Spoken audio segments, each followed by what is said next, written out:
ग्रंथों में मिलने वाली कथा के अनुसार माता शबरी भगवान श्री राम की परम भक्त थी। माता शबरी का असली नाम श्रमना था। ये भील समुदाय के शबर जाति से संबंध रखती थी। इसी कारण कालांतर में उनका नाम शबरी हुआ। इनके पिता भीलों के मुखिया थे। उन्होंने देवी श्रमना का विवाह एक भील कुमार से तय किया था। विवाह से पहले परंपरा के अनुसार कई सौ पशुओं को बलि देने के लिए लाया गया, जिन्हें देख देवी श्रमना का हृदय द्रवित हो उठा कि यह कैसी परंपरा है जिसके कारण बेजुबान और निर्दोष जानवरों की हत्या की जाती है। इसी कारणवश देवी श्रमना यानी माता शबरी अपने विवाह से एक दिवस पूर्व भाग गई और दंडक आरण्य पहुंच गई। दंडक आरण्य में मातंग ऋषि तपस्या किया करते थे। देवी श्रमना उनकी सेवा करना चाहती थी, परंतु वो भील जाति से थी, जिसके कारण उन्हें लगता था कि उन्हें सेवा करने का अवसर नहीं मिलेगा।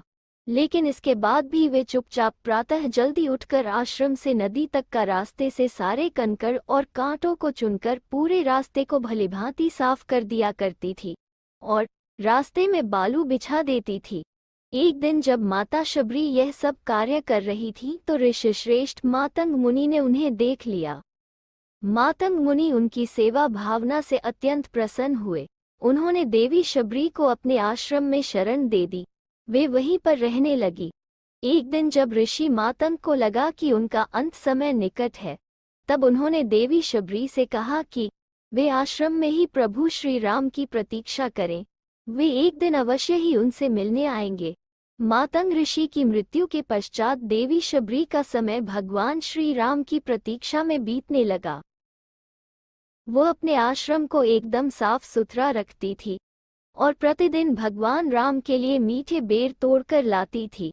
एक भी बेर खट्टा न हो इसके लिए वो एक एक बेर चखकर तोड़ती थी। ऐसा करते करते कई वर्ष बीतते चले गए। एक दिन प्रभु श्री राम अपने छोटे भाई लक्ष्मण जी के साथ माता सीता को ढूंढते हुए दंडक आरण्य में यहाँ से वहाँ जा रहे थे। प्रभु श्री राम एक तालाब के पास पहुँचे, जहाँ से निकट आश्रम में माता शबरी रहती थी। कुछ लोगों ने प्रभु श्री राम और लक्ष्मण जी को सरोवर की तरफ जाते देखा तो उन्हें आगे जाने से मना कर दिया। उन्होंने कहा, एक अछूत नारी इस तालाब से पानी लेती है, यहाँ का जल अछूत हो गया है। इसके बाद प्रभु श्री राम ने उनसे कहा कि जो नारी मनुष्य को जन्म देती है वह कैसे अछूत हो सकती है। इस ब्रह्मांड की कोई नारी अछूत नहीं हो सकती।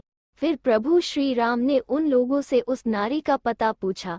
तब उन लोगों ने माता शबरी की कुटिया का पता प्रभु श्री राम को बता दिया। जैसे ही प्रभु श्री राम कुटिया के निकट पहुँचे, माता शबरी ने उन्हें पहचान लिया। वह तेजी में आई और प्रभु के चरणों में गिर गईं। अब तक उनका शरीर बहुत वृद्ध हो गया था, परंतु अपने प्रभु राम के आने की खबर सुनते ही उसमें शक्ति का संचार हो गया और वे दौड़ती हुई अपने प्रभु राम के पास पहुंची। फिर उन्हें कुटिया के अंदर लेकर आए और उनके पांव को धोकर बैठाया। इसके बाद उन्होंने अपने तोड़े हुए मीठे बेर प्रभु श्री राम को दिए। भगवान राम ने बड़े प्रेम से वे बेर खाए और अपनी भक्त शबरी की भक्ति को पूर्ण किया। प्रभु श्री राम को बेर खाते देख माता शबरी के आंखों से भक्तिपूर्ण अश्रु बह रहे थे। यह अश्रु उनकी प्रतीक्षा के अंत की थी।